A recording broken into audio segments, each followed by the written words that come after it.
what's up, Achievers? So I'm here at Achieve Fitness, and today I'm going to be testing out our next month's phase of the Lifestyles program. So Jason put this program together. I don't actually know what to expect. I haven't seen it yet, so I'm going to just be testing it out to make sure that everything flows well, make sure that it's good to go for you guys once you get started.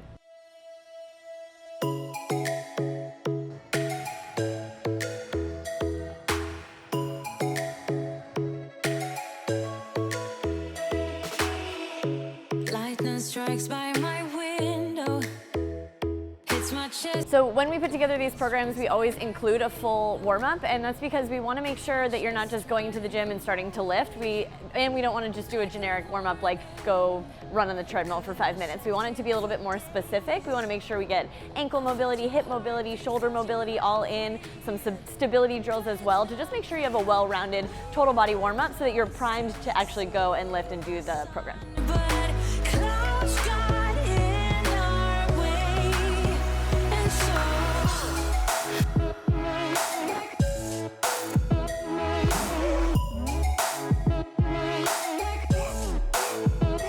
The program's always going to include some sort of power development move just to make sure that we're working on speed and really, again, kind of like as a follow-up to the warm-up, priming you for some of that heavier lifting.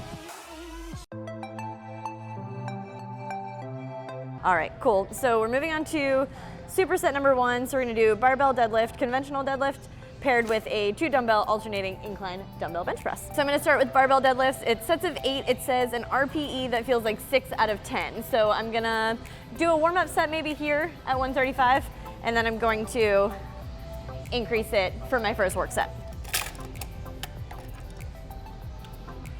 Safety first. I'm actually a sumo deadlifter typically, so conventional is a little different for me. So good to have a little warm-up set first.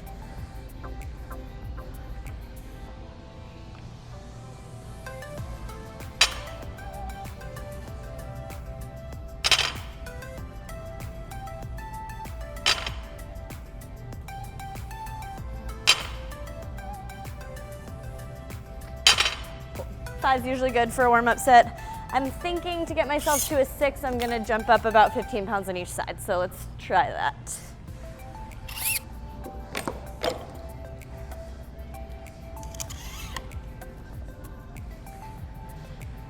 All right, this will be my first set of 8. So I'm aiming for an RPE of 6 out of 10, which means it should be, RPE is rate of perceived exertion. It should be about 60% effort when I'm at the end of that set. So I'm gonna kind of test this out. This is my guess, and then I'll kind of reevaluate at the end of the set and see if that really was a 6.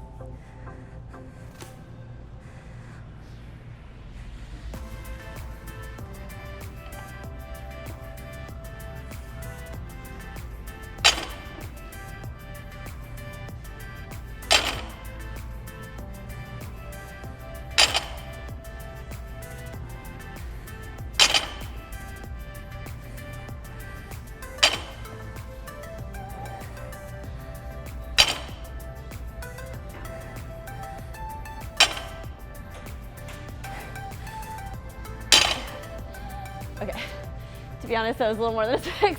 I think maybe, I'd say that was maybe more of a 7. I'm not used to this higher reps like this, so I think I overestimated. So I think I'm actually probably gonna drop the 5s and go 10 pounds lighter for my remaining sets. What you used to do before this? So I definitely, when I used to come into the gym, I would just lift, I would like load up the bar as heavy as possible that day. And it got to a point where I would just like, I was really stuck, and it felt frustrating because I couldn't increase the weights, and my only solution was to just keep trying harder, but that doesn't always work, especially as you've been lifting for a while. Your progress kind of stalls, and you can't just always add 5 pounds every single workout. So instead, I started to back off the weights, increase the reps, and then just gradually work up week to week to week. And then when I got to the end, I could reevaluate, maybe retest my max at that point, or maybe just say, clearly I'm getting a little bit stronger. Now we're gonna increase what feels like a 6 is now gonna be a little heavier than what used to feel like a 6, if that makes sense. Now I feel a lot more empowered each time I come in to work out because I'm not at my max capacity, but obviously still getting me breathing hard and feeling like I'm putting in a lot of work.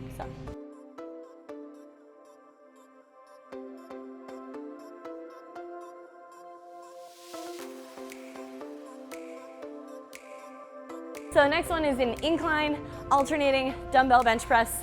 I'm guessing 25s are gonna feel pretty good for this for a set of 8.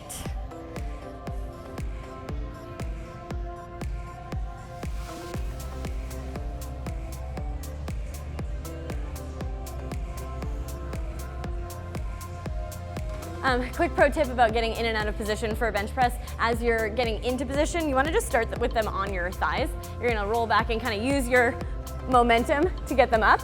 And then on the way down, you wanna tuck your elbows in close to your body, bring them back onto your thighs and use them as a little bit of help to sit up. So we're gonna go back to deadlifts. So this is 4 sets of 8 of each of these. So we're gonna go back to deadlifts. I'm gonna take those 5-pounders off because I got a little aggressive, and I'm gonna do my next set. Another little pro tip.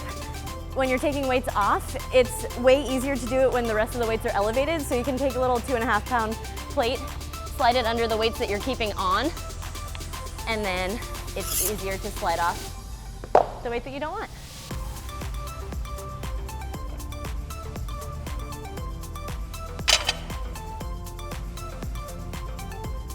So I'm onto my second set of incline chest press. I actually felt like the weight was a little bit easy. Jason had me talking through it, and obviously I was totally fine, so I'm gonna actually bump it up to 30s for my next set.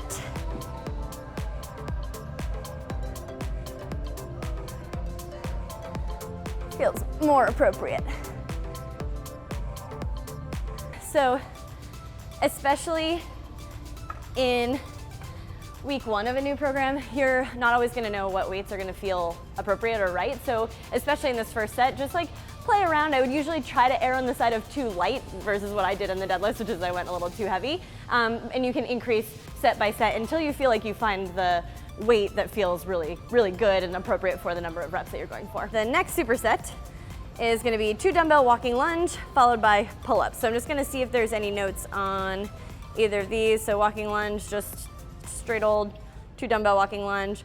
Pull up, choose either neutral grip or chin up grip, and choose a band or machine assistance that gives you the ability to do 8 reps, but only do 5 reps. This way you keep good form and manage fatigue. Each week you'll go up 1 set. Okay, cool. So for me, I can do 8 reps body weight, so I think I'm just gonna go body weight and do my reps at 5 and see how that feels.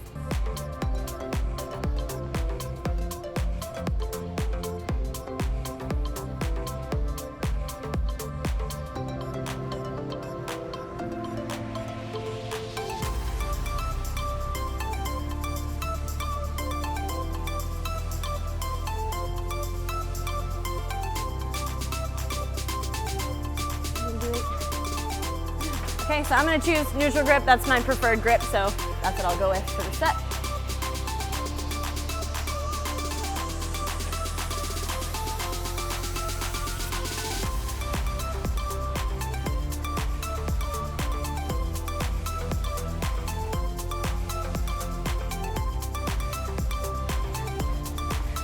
Cool.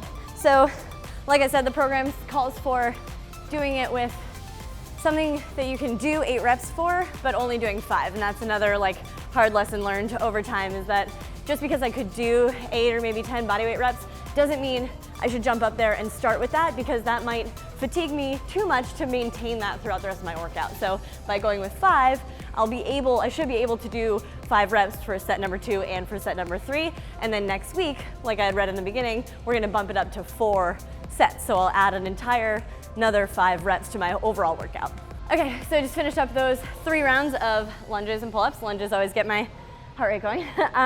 So a lot of people, before I move on, speaking of resting in between workouts, in between sets, the oxygen is now not in my brain.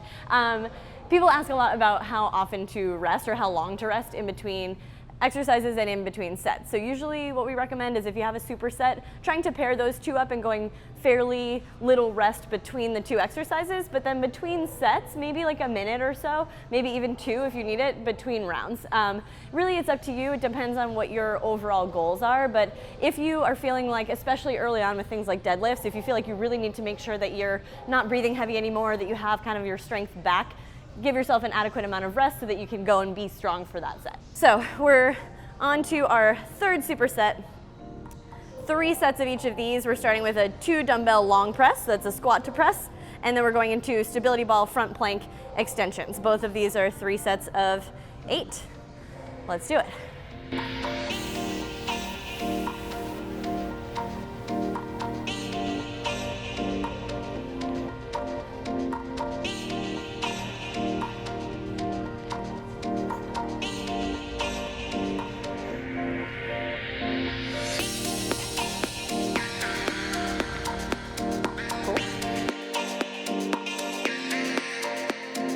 8 reps.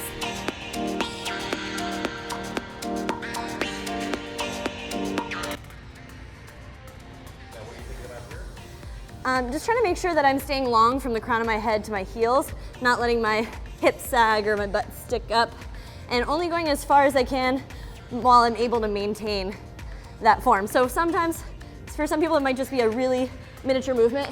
That's totally okay. So you're really just focusing on keeping good alignment, rib cage kind of right over your pelvis, not allowing any extension as you go into the movement. And actually for me specifically, this is something that more recently I've been able to incorporate.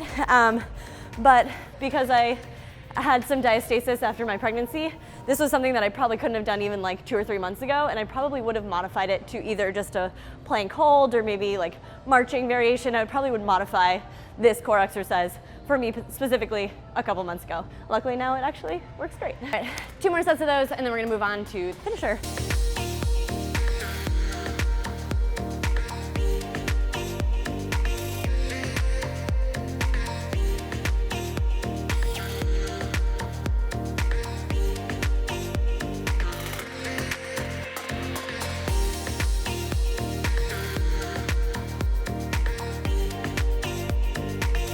Okay, so we're moving on to our finisher.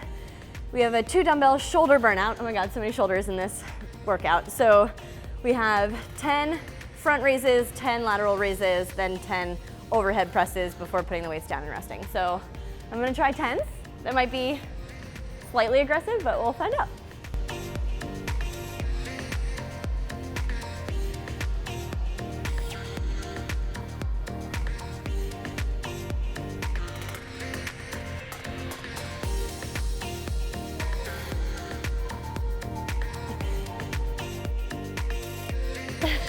Okay, that was 10.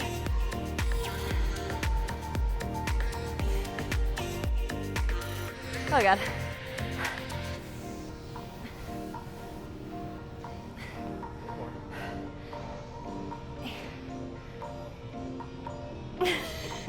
Tens were too heavy. Okay.